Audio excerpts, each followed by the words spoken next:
अच्छा बिटिया जी सनीचरा कतरा लगी तू अनाथ बाड़ू।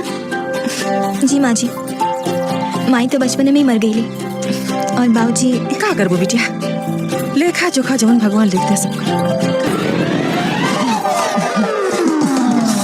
अरे छोड़ ना, अरे छोड़ रे, लौकत नहीं के क्यों तो पकड़ ले बता। हम जानिते हई, हम ता जाने किते हई। ते हैं ता ई के हा?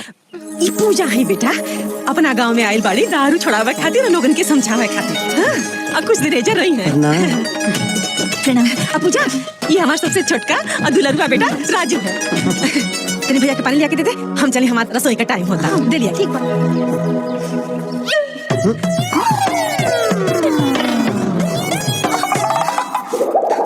देखा ना तनी हमरा आप में कुछ कचरा घुस गइल बा।